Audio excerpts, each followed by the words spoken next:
I'm Kendra Thorington-Fox. I've been engaged in doing mediation here since 2009 as a civil mediator.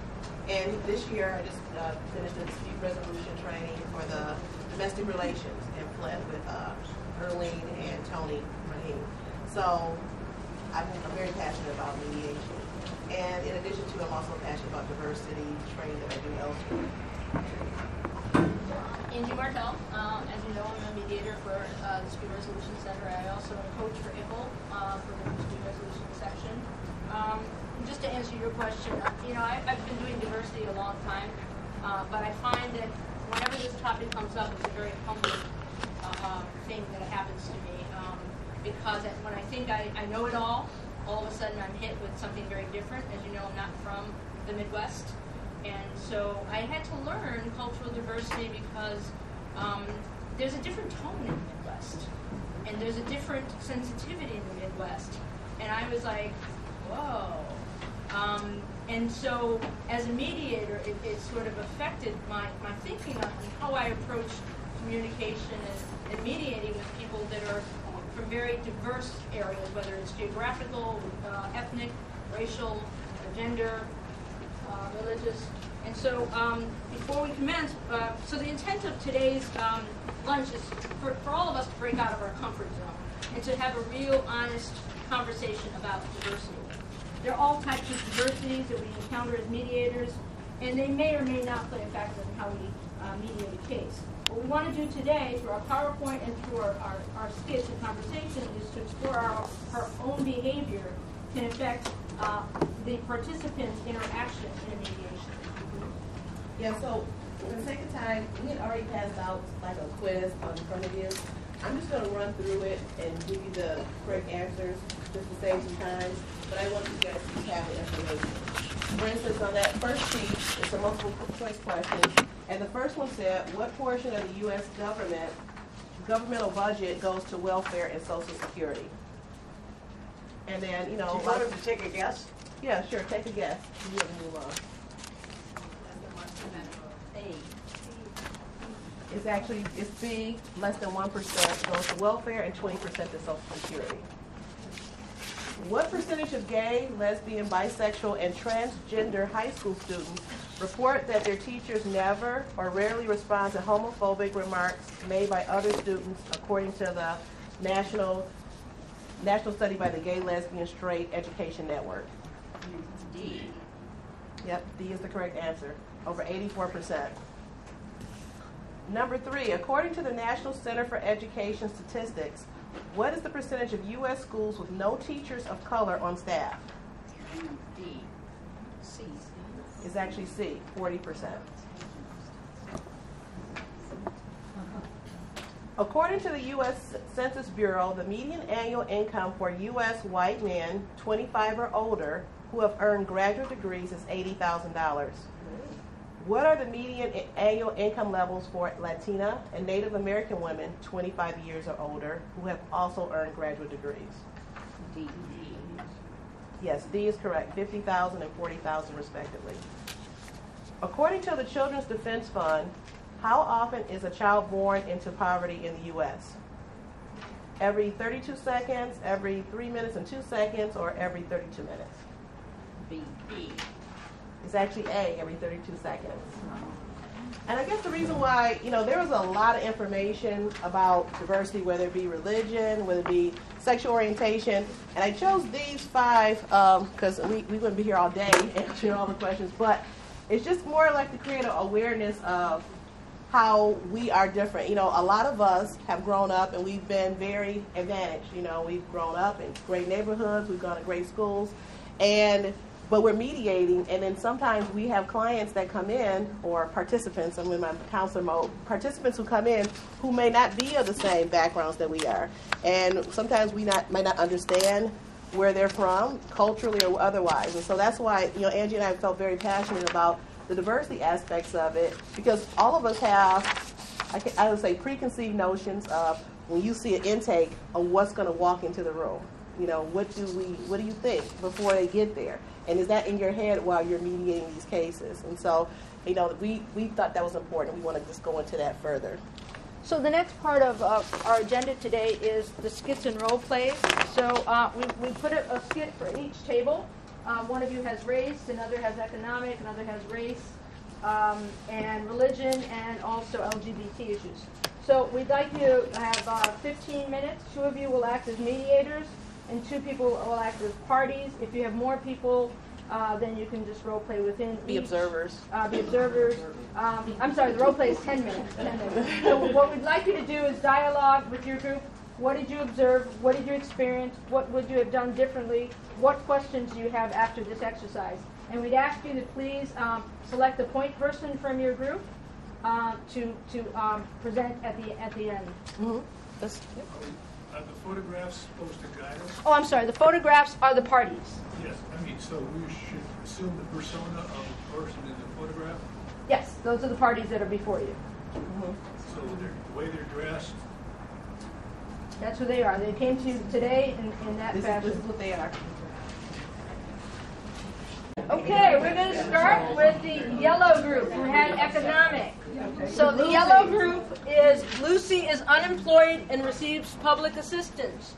She's also single mother of 3 children, Caleb 10, Ruthie 7, and Brittany 3. She was never married to their father, Rob, and receives $750 a month in child support payments. He was married to Carol a year ago and has a new baby. So this is Lucy, and that's Rob. Lucy wants to change the current support agreement and have the payments increased by $100 per month. Rob says he can't afford that and he actually wants payments reduced. He and Carol want more children, more visitation time with the 3 children. So issues for mediation are child support and parenting time. What are some of the observations you made about this particular case? Well, because I'm getting dissed all the time. Look at the way I look. I take it you're Rob. Just because I come in here with the best clothes I have, which happen to be dirty and run down, and my hands are out asking for more. You know, I don't have a job. I pick up bottles and cans on the street. That's why they get $750 a month, and her mother gets public support. And I'm supposed to give more? Well, So what you have here is an angry guy. okay. It's because I've been dissed all the time because of the way I look. Okay. The way I dress. Anything else your group observed? There's a whole lot more. And she actually, she's because of the image, she is being pictured more respectfully, more angelically. What the word? That's always what happens with her. Dutifully. We were having fun with the parts. Yeah, We had two fun actors involved.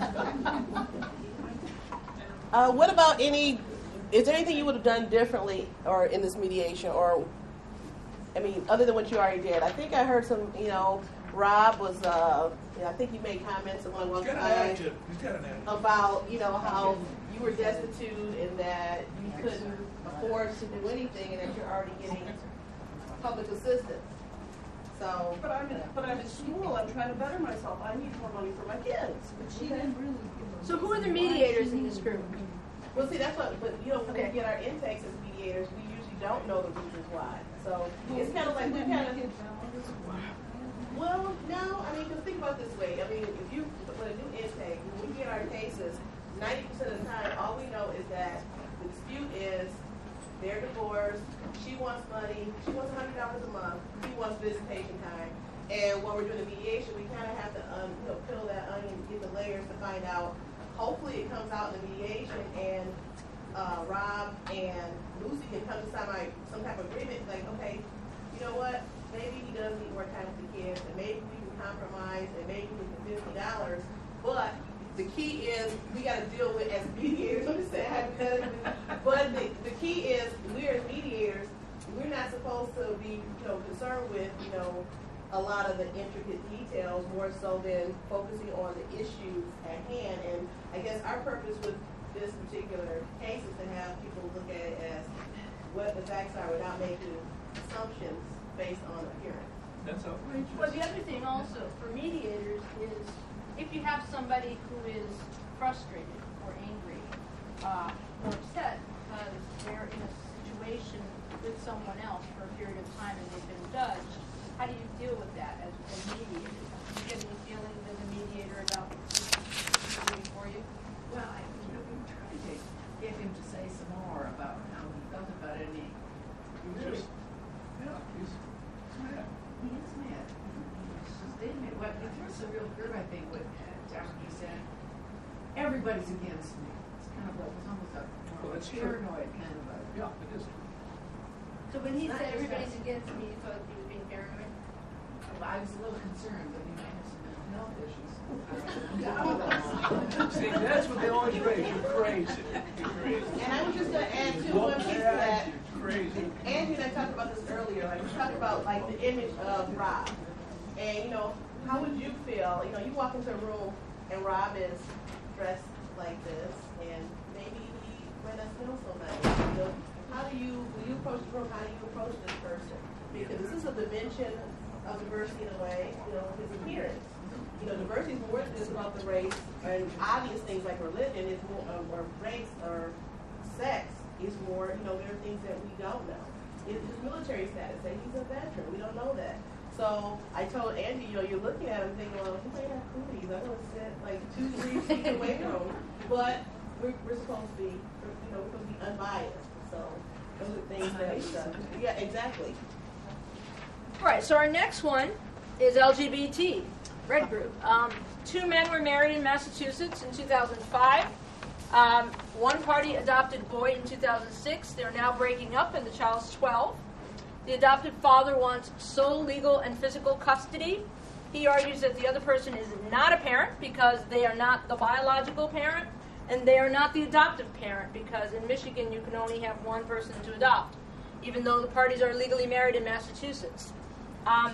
The state of Michigan does not recognize this marriage. The other person argues that they raised the child together and that he is an equitable parent and thus should have shared joint and physical custody. The issues for mediation are parenting time and custody. This is a real case. The facts have been changed a little bit, but it was a real case in Washtenaw County. Are the photos of real clients too? No. What's going on with the So, thing? Let's have a conversation about that. Okay, I will discuss the photos. There is actually it was posted. It was a Judge in America. It was an artist who took these images, and they're addressing stereotypes. And they give you an extreme, such as in this one. He has the queer written on his chest with the boa. That's an extreme view of what a person who has preconceived notions about homosexuality. This is what you visualize. So if you saw the case and it says that there's a homosexual couple coming in, some people may visualize that as one of the parties. And then the other image is what he truly is. He is I forget what his position was, but Stanford, I think. yeah, and so they're just showing this is how he would appear normally, but we, and I say we, because all of us have some type of stereotyping that we do. There's no particular group that has that corner, that has that area locked up.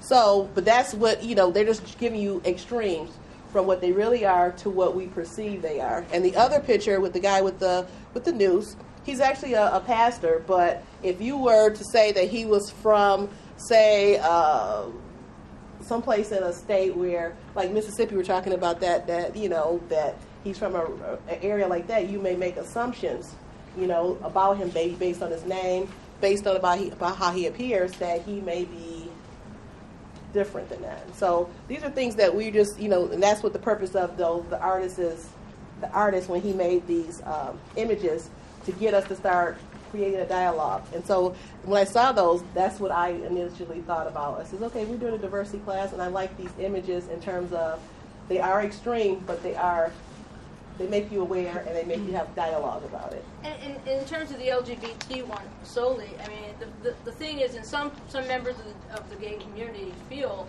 that, if they're queer and this is who they are, this is an affirming position that they may take. Not everybody's like that, but some people are, and so it's considered an inclusivity as well. So, My question Oh, would be, sorry. if they show up, however, for mediation dressed that way, is there a question about appropriateness and a larger social? So, in other words, that may be fine for most situations. It's the same as you would ask for teens. Okay, so let's say you had a transgender person that came to you, and I have a transgender divorce right now. Couple's been together 40 years. She is transitioning, and she is going to come to the mediation dressed in her gender, which is a female. Wife is not happy about that because wife considers the person to be her husband. This is who this person is. So you might get a mediation where someone comes in dressed in what they consider, more effeminate clothing than you're used to, or more masculine clothing. I had a case where a lesbian couple came in very with a suit and a tie, and so it's talking about what we're talking about, not only stereotypes but how we perceive the other person. So what are some of your thoughts on your observations with this particular case? I think this was the adoptive father wants the sole legal custody, and then he wanted to basically not recognize his partner or his soon-to-be ex-partner. Any thoughts or observations? Well, given we only had 10 minutes. Yeah, I know we were in tight windows. One commentator said we were remarkably accommodating to each other, but what do you do in 10 minutes? We did say that we thought the child, we scheduled another meeting that we thought the child should meet with the mediators alone to state his preferences before we went any further. Okay. Why is that? Because he's obviously 12 years old, and at 12 they have an opinion, the children. But would you have done that with a heterosexual couple? Yes. Yes. If mum wants him and dad wants him, I mean, I had that situation with my own children where they get a chance to say who they want to be. Well, why wouldn't there be a discussion about shared custody and shared physical first? One thing that was introduced was that the legal adoptive parent was moving out of state.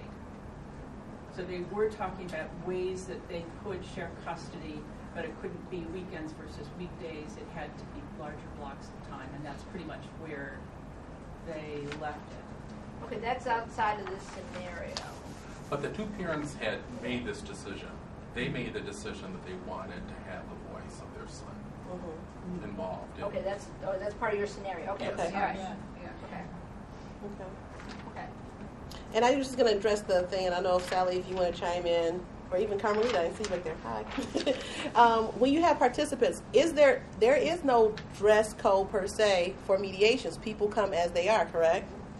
So if someone did show up, hypothetically, I guess we have to examine how do we feel when this person comes in. Do we need to remove ourselves from the mediation if we have an issue, or can we kind of get honed in on it and just focus on the mediation? And that can be tough. So I think that's why we need to be aware, all of us, what our limitations are.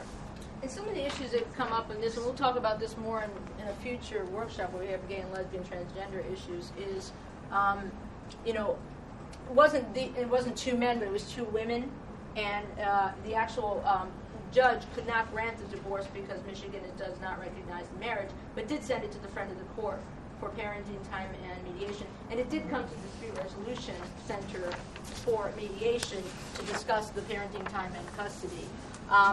But in many cases, what you'll get is, if you have somebody who's perceived as effeminate and the child is a male and the child likes sports, the automatic presumption is, well, probably this person would not be able to help with the sports.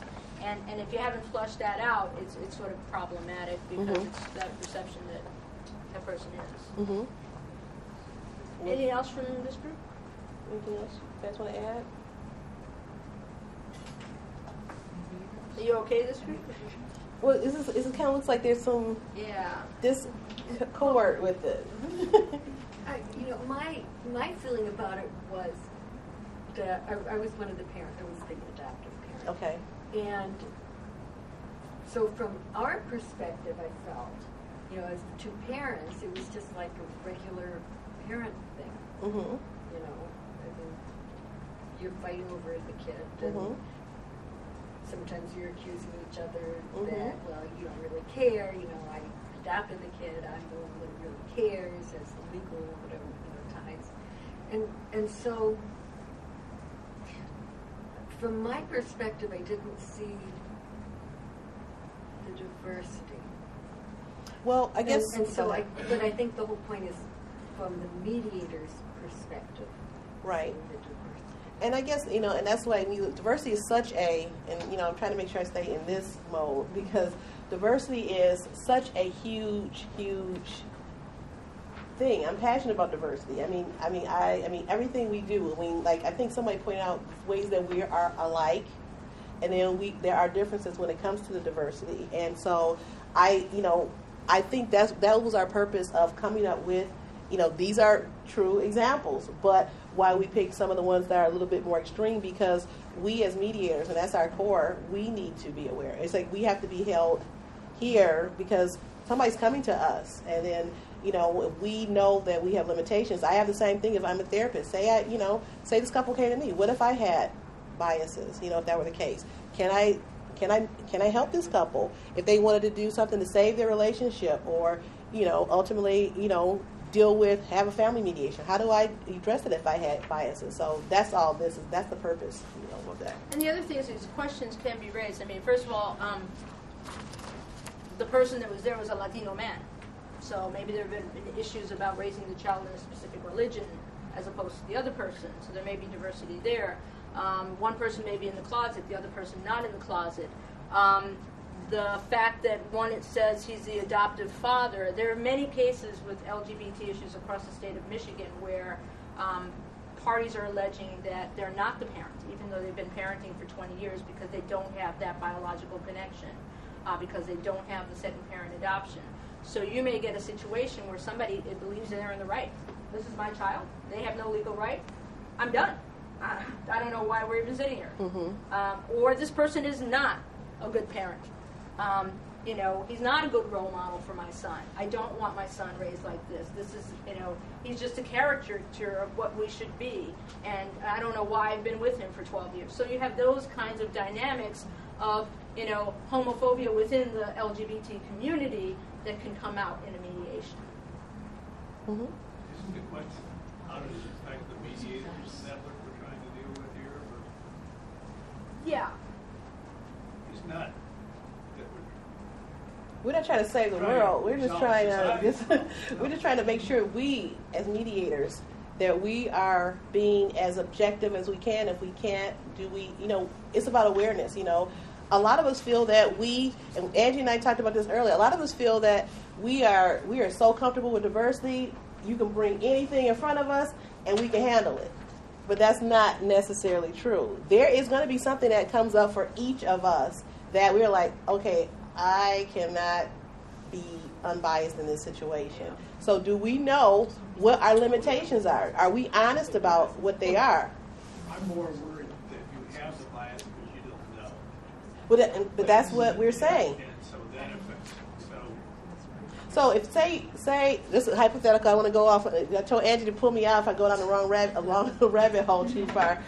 But hypothetically, I'm trying to think of a good example, but it's just like when you can get in a situation and you can feel that you are the most objective, open-minded person, and like you said, you feel that you have no issues, but then someone comes in and say it's this guy right here, and he's just to you it's to the extreme. I cannot deal with this. I mean, whether it be the manner or the person dressed up that's transgender, and that's just too much for you. That's just too much. And then you feel like, okay, but I'm objective. And so, but that you're having a hard time focusing on the mediation because you can't believe this person is in front of you dressed this way, and this person looks this way. I don't know. I mean, I think you just awareness. I mean, a lot of us think that we don't have any issues, but I think all of us do have something. I know that one of yours is going to be on religion, and I know that I was thinking of a mediation that happened where the two people, one was a Muslim and one was a Christian, and the two people were reaching agreement, the two guys were, and they were down to the very end of it, and they had absolutely come to an agreement, and the Christian guy said, I knew you'd be a really good mediator. and that just made the other guy so mad that that was the end of the agreement.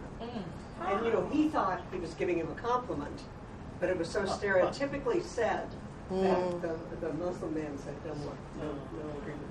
I'm sorry, you had a question right here? No, I was just going to say that a lot of times, yeah, but sometimes you know your biases, and they're not necessarily all biases. Sometimes, like Sally just said, if you're putting spiritual religion into the matter, and it can cause a problem, you know, so it's better for you to take a step back because you already know that your opinion is going to be one thing, you know, so it is best to do that.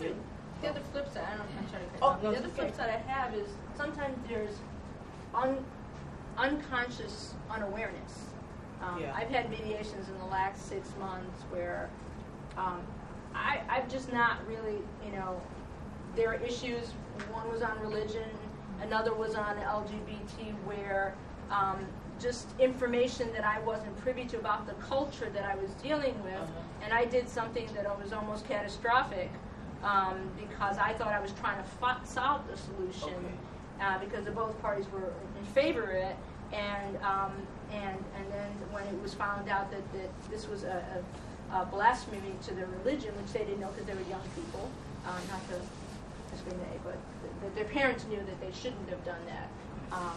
You know, it came to our attention, and luckily, you know, they were there, and we didn't do it. So sometimes in our zealousness of wanting to get the parties to agree or get the parties to feel comfortable, we may be stepping in it because we don't understand the cultural complexity or the ethnic complexity or the religious complexity of what we're dealing with. Or if there's maybe other factors that, you know, that are part of the mediation that we've brought into, like grandparents or something else. Yeah. So maybe we should segue into the religion now. The religion, parties were married for 2 months. Again, these are all real scenarios. We've changed the faces and a little bit of the documents, but this is all really true. They live with the husband's family. The husband found out that the wife was very religious. The wife feels that the husband's family was controlling, leading to the breakup of the marriage. The parties are now divorcing. The husband wants the dowry, $15,000 in gold bars, because he was misled. The wedding cost the groom's parents $80,000. The wife has no money, spent the dowry, and now wants spousal support. But she is on spousal support. So the issues for mediation is spousal support and dowry. Your religion? Yep. Oh, that's a religion, okay. So I'll make a comment observation. We went down a path of trying to reconcile here, rather than the support. It's just the way the conversation went. So it seemed like there were ways that they could work out their differences. It didn't seem like they were insurmountable differences, and it's only been 2 months. It seemed like there were ways that they could appreciate that they had somewhat different values and put more importance on, she put more importance on her religion, he put more importance on his family, but maybe there was a way that they could appreciate the differences they had and work together. In my mind, but I don't know if everybody else is thinking it, but I kind of thought, she's got no money. I mean, she's spent the dowry anyway, and it's somewhat of a foreign concept, at least for me. So we didn't go down that path of conversation, just like to see if they could work together and figure out that they cared about each other and wanted to stay together. You know what? You said something. I just one thing I want to say about what comment you made. I'm sorry. What's your name? Jennifer. It was kind of interesting because I don't understand a lot about dowries myself, and it's like when I was talking to someone else about dowry, I said, "Well, how does that work?" And I think that's one of the issues that could come up for a mediator, because if you don't understand part of this culture and you're mediating, you might talk completely over this. This might be a non-issue for you, and it may get glossed over, whereas it should be focused on because I don't understand. I should say, Zakia explained it to, because we were going down the road of, she had given him the money. So I had to explain that it's not that, it's that he gave her a gift. That's what the dowry. Right. And that's how it was explained to me when I asked, right, because I didn't know. And she said it was a gift. We kind of ended it there, like she sort of explained it, and now we understood what it was, but it's gone. Well, it wasn't about that it was gone, because I purposely, I was the woman, did not go down the road of whether or not it was gone, because that wasn't the issue to me. The issue was, did he have a right to get it back? So I began to talk about the reasons why he would get it back and the reasons why he wouldn't. And so I stayed in that vein. Whether or not I had it wasn't the issue, it was whether or not he deserved it back. So I think as a mediator, if you're not familiar with the culture and you don't know what the issues are, it can be very difficult. And that's exactly the point, because that was the issue in this mediation, not the issue of whether she had it or she could get it, but rather whether he was entitled to it at all. And so, and the other thing that we left out of this complexity is that both sides had their families at the mediation, not in the room, but it was outside the mediation. And that was, for mediators, you have to expect that in some cultures, in many ethnic groups, you're not going to deal with just two people at the table. You have a plethora of people that are intimately involved in the situation because they're part of the support system that this person may have, and that you have to be able to deal with moving away from the nuclear, what we consider from the Western perspective, the nuclear family, to a much larger, complex family. One of the issues that I'm struggling with right now is the process itself, and going back to what Phil said, the process itself is a mutual process. And if we're doing our job as mediators, we're teasing out the important issues for both parties, regardless of our knowledge of that culture, regardless of our feelings for it. And I agree with both of you in as much as that we have to be reflective enough to understand that we have a visceral reaction to someone, whether it's race, religion, whatever the story is, that we're reacting to that, that's interfering with the fact that we're not using the process in a way to tease out the information that's important to the parties at the table. I don't have to know about, like you said, what the dowry is, whether I spent it, is irrelevant. The fact of the matter is he wants the money back, and I don't think he should get it. So my fallback always, because you can't know everything, you can't know everything about everybody, you can't know everything about everything. You go in with a blind ignorance about so many things in any conflict, and people are angry. They're viscerally angry. They're angry to the core. They're hurt or whatever. I always fall back on the process because the process is a neutral one. The process is a non-judgmental one. And if I can stand back when I find myself getting embroiled, to go back to, this is not my issue, this is not my conflict, how can I get from the parties what is important to them to put on the table so that we can talk about it. And just that, because I feel very strongly about this, and you can pull me back if I if you go down the rabbit hole. I don't agree that the process is neutral. I don't agree that the process is not judgmental, because the fact you said I'm going to pick issues for them. They have to come up with their own issues, but you have to see who they are. I have a case where someone is Latino, they're working through an interpreter, they're illiterate. Nobody asked the questions about whether this man understood. Of course, he has an interpreter. Why wouldn't he understand? Because he has a first grade education. He left school at the age of 10. He went to first grade 3 times. So he signed an agreement that there was an interpreter there. He said yes, but he didn't understand. So what we're saying is, yes, it should be a neutral process. It should be a non-judgmental process. But in order to get to the issues, we need to flush out what's before you. Who is this person before me?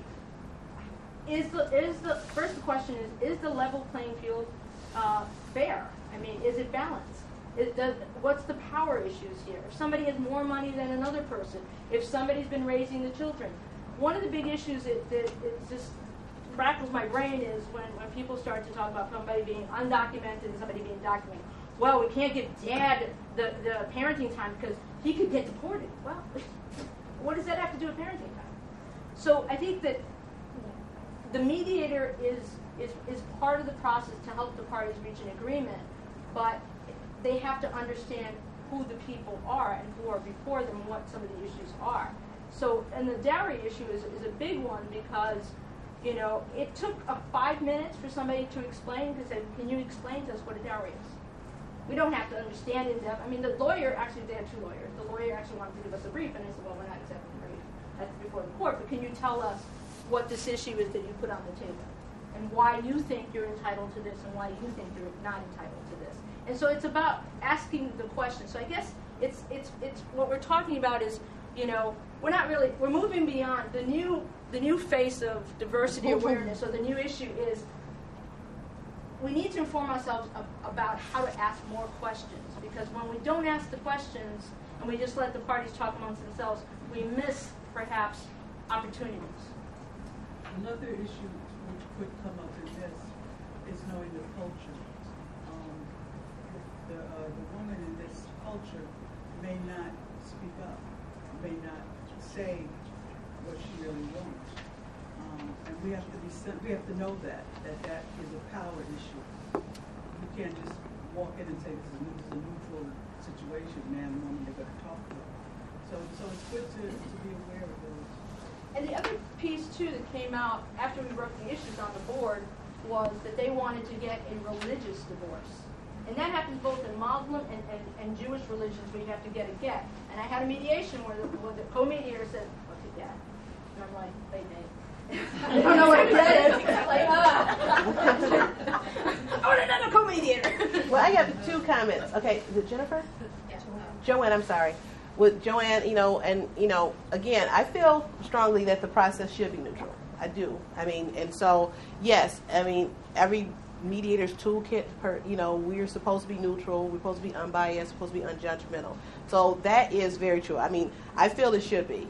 I guess, not to say that you have to do a deep dive to understand the whole aspect. I guess we were talking in terms of, because divorces, say this is a divorce, it has to be fair and equitable. Because we can be the best mediators in the world and say there is, like Zakiya said, the wife is, maybe she's submissive and she does not vent anything, but the whole process, you're being neutral, you're not prying, you're going through the process, the issues are coming up that you feel that they're telling you, you're hearing some of this stuff, and so when it comes out at the end of it, the judge looks at it when it goes to court and he says, this is not fair and equitable, because I'm looking here, this person has $200,000 and she has nothing, or vice versa.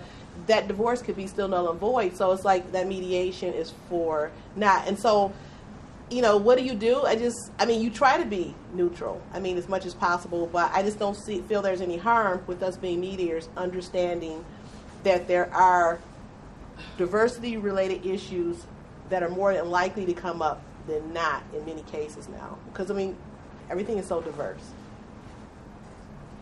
So I think there are diversity issues that we've talked about, a dozen different categories, at least, of diversity, and each one has issues that none of us would know all of it. Correct.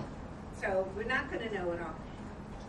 And I think along with that, there's situations where we really do think we know. Absolutely. And yet, just because we've had a certain experience, that does not mean we know where the party is. And I had, years ago in my social work career, an example of this that has stayed with me. I'm the mother of twins. Okay. I had a client who was a mother of twins.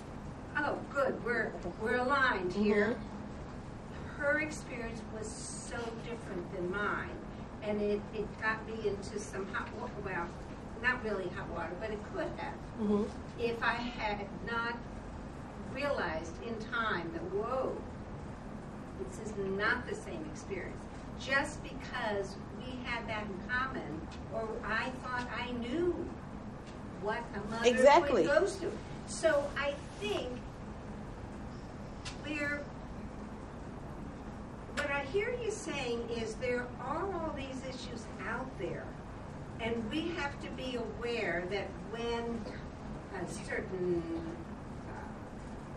a person comes in with presenting either a background or a type of clothes or a posture or whatever it is that the client is presenting with, we need to realize that we might, as a mediator, react and be mindful of that so that we don't get pulled in and make judgments from our own perspective. Exactly. So is that what you're saying? Mm-hmm. Because otherwise I'm sitting here and I'm thinking, well, this is all pretty obvious. What are we supposed to do differently? But see, unfortunately, it's not that, it's not that simple for everyone. Just like you gave a great example about the twins.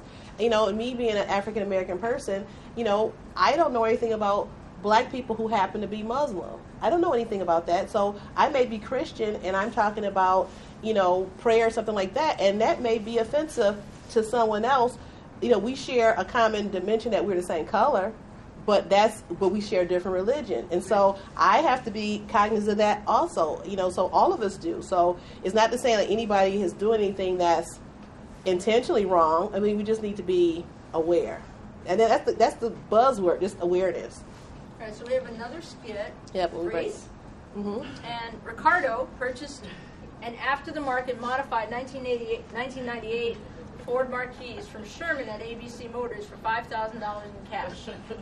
They had a verbal agreement that if there were any problems within the first 2 weeks, ABC Motors would make the repairs for no charge. After 7 days, the transmission on the car went out and made it inoperable. Ricardo wants Sherman and ABC Motors to honor their verbal agreement to repair the car or give him his money back. Sherman feels that he's not responsible for the repairs or refunding any money to Ricardo. He states that the car was purchased as is. Issues for mediation is the broken agreement. So, Carlita? Okay, Ricardo's standpoint is he has never been to mediation before. He seems to be impatient, doesn't want to be here. He said he paid $5,000 in cash. He talked to Sherman. He told Sherman if there were problems, that Sherman says I guess he would take care of it, but it wasn't a new car that he purchased. They had a verbal agreement. That's Ricardo's standpoint. He was supposed to repair the car or give him his money back. The transmission is what went out on the car. And he says Sherman agreed to be responsible. So Sherman's standpoint is he has an appointment in an hour, so I guess he's ready to get out of here. He doesn't know why he's here. He came in, saw the car, and liked it. That's what he said Ricardo did. Mm-hmm. He signed the title. Ricardo signed the title. He test drove the car also. He said it was fine. He paid Sherman $5,000. There was no verbal agreement between them. That's what Sherman says. He bought the car as is. Sherman also says he buys and fixes up cars, and he does not take responsibility for the car, so he's claiming it's not his problem. So we also had another observer. So Joanna, did you have some observations? Part of it is there's an introduction of fear and intimidation in the mediation. Mm-hmm. In as much as you have people coming in who come from completely different arenas. One's a salesperson, the other one is the impression that he's coming in from a gang or a hood, and he could be intimidated. So that intimidation factor is a challenge for mediators to neutralize. I don't think it ever goes away. I don't think it goes away in mediation just because you're trying to neutralize it. Exactly. But it's there, and it's the elephant in the room. And I think a lot of these scenarios have an elephant in the room.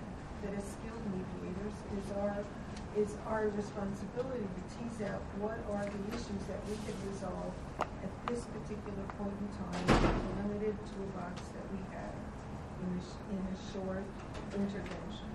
Well, do you think? Can I ask you a question, Joanne? Like, if you had a caucus with Ricardo and Sherman, do you feel that part of the elephant in the room could be discussed in separate caucuses? Do you think that maybe as a mediator you kind of broach those situations that, maybe Sherman could be open about what his issues are, and Ricardo could maybe vent, what his issues are, and then maybe that will help the process? Do you think that could happen? I think in a caucus, one could acknowledge to one of the parties or ask one of the parties how they're feeling at this particular point in time. Mm-hmm. How do you think it's going? What are you feeling? You seem a little uncomfortable. What is it that you're uncomfortable about, so that the issue can be raised from the party, but not that we're raising the issue? Correct. And I think that's fair. Because if it comes up that way, like you said, say Sherman says, okay, when you're in caucus, people say a lot of stuff to you, and you can't necessarily agree. That's you see this guy, you see what he looks like? He looks like a gangbanger and blah, blah, blah. And you're the mediator, and you're like, okay, well, are you saying that you're intimidated by him? I mean, we have to always be, as neutral as possible. People say things to us in caucus as soon as the other party's out of the room. And opposite, Ricardo said, you see this guy, he's trying to jip me, and he's this kind of, he may come up with a bunch of labels to throw on him. And we can't go along with those labels, but we can be aware that, okay, I sense something's going on, but now that elephant is kind of dispelled, so that maybe if you are allowed to come back to caucus and say, well, there seems to be some issues with the way you two are feeling about the situation. Exactly. And just in terms of acknowledging the tension, acknowledging the discomfort, Mm-hmm. acknowledging that there are issues that one party or the other may not be saying, but you can read from body language. Mm-hmm. And it may mirror your own discomfort. And that would be an opportunity to say, okay, to yourself and being mindful Mm-hmm. that I am not comfortable in this particular environment, and how could I address that Mm-hmm. in a way that's not going to impact the hopefully to come to an agreement. Right. Come to an agreement. But I think that the caucus is a perfect time to say, what is it that you're feeling now that might be interfering with us coming to Mm-hmm. an agreement? How can we get past that? How can you move on with your life? How can we move forward here in a reasonable way? We just don't want to deal with this anymore. Exactly. So as I said, I don't think that the great resolution globally for things like this, we can only do it in 3 hours with that.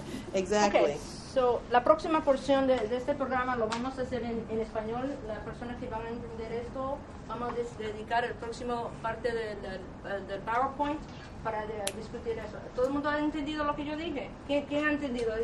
Levante la mano. Sí. Okay, muy bien. Everybody understand what I just said?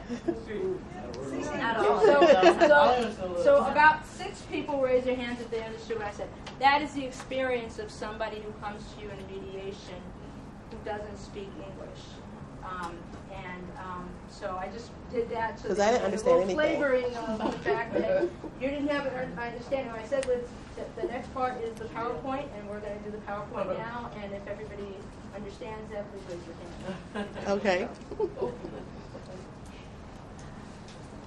So appearances can be deceiving. We've talked a little bit about that. If we get a New York City nurse dressed in a nurse's outfit, we have a different perception than if someone comes to us in what's this called? What? Oh. Okay. Ajit. And that's those are things. I mean, because we were talking about, like I talked to a coworker in reference to that, and the first thing you think is, when the media conditions us so much, and then this is her attire every day of the week. But when things like ISIS or buzzwords come up, people start thinking, they start, not to say that you're saying that she's that, but those thoughts, people, we had the challenge of thoughts. The media conditions us to start thinking about different groups. Right, and now with the nurse, we're thinking Ebola. Right. It's always something. And so I just said we're always on alert. We're always conditioned, so we have to be aware of that too. Here again, the photos depict the same person. Our perception of him in a suit and tie as a Harvard graduate, as opposed to someone who looks like they're from the hood. Our perceptions are different with this person. Are you talking about you as a mediator when your perceptions change? Well, But you're not making a judgment. The mediator's not supposed to make a judgment. You said the key word, not supposed to. So I do make a judgment. It's on their honesty or their sincerity. What is it? Okay, so Tom, let me give you this example, because this happens a lot. I do a lot of criminal cases, but I also do a lot of mediation. And I will get somebody who, let's say, Mr. Harvard graduate, is very articulate, can present his point of view, he can frame his issues, he knows what he wants, he knows what he's saying. This gentleman may not be able to articulate what he wants, or he doesn't use the right tone. So when I moved to Michigan, I learned very quickly that the tone I use is not appropriate. I was told my tone is not appropriate for the Midwest. And I was like, what? and I was too loud. My tone was not appropriate. And so when you have a mediation where somebody is talking like this, like I normally talk, and you have somebody who's, we should discuss those issues in a more appropriate manner. You're already flavoring that I'm a person that's emotional, maybe out of control, maybe psychotic, maybe I need mental health services. You need some medication? I didn't have my medication today, as opposed to somebody, hey, that person's being really balanced, they're being fair, and so that's where I think that, what we're just saying is, let's just see. I'm not a judge, I'm a mediator just trying to get people to talk. Right, but when they're talking and you're perceiving them as perhaps being stubborn or perhaps not wanting to move on or not understanding the issue, it's like, okay, well, it seems simple. Maybe She wants 10,000. That's all true. Right. They don't want to move on. It could be. You're stubborn. Well, And that's just possibly. what's a given. And so you shouldn't be making value, if you're starting to make value judgments, you're no longer being a mediator. No, but I'm just saying that you can ask questions about, I think Angie's point is that we do it unconsciously. And that if we can think about it, we may be able to bring it to our conscious level. If we can bring it to our conscious level, we can make a decision about whether or not we want to continue to do it or whether we want to see it differently. And it's a lifetime struggle. So it's getting back to the car people. So let's say you have this just imbalance of power structure. So the car guy goes, okay, I'll give him $2,500. But the other person needs to vent why he's entitled to his $5. And they may get into an agreement, but it's how you structure the questions and ask more questions that may help these parties settle the case, or may not. Because I think what happens, and this is just something from True Mediations, what happens is a lot of times if a person feels that you are not, or they feel that a person is, maybe from a past experience with another mediation with the court system, you'll have people, participants, who only want to deal with a mediator from their group, their ethnic group. They may want only an African American mediator. They only might want somebody who practices the same religion, whether it's Muslim, they're Muslim, or Christian, or part of the gay community. Because I feel that because this has happened to me, and I felt this mediator was not being very objective, I need to speak to someone that looks like me or is similar to me so that I'm comfortable. And that happens. And so, I mean, not to say a person's a bad person because they mediated the case and they didn't feel comfortable. It's just that they felt that their needs were not being met in that mediation for whatever reason. And sometimes this comes up where people go to caucus. I see this quite a bit where, the guys will start talking about sports. Or people who have an affinity about food, they start talking about food.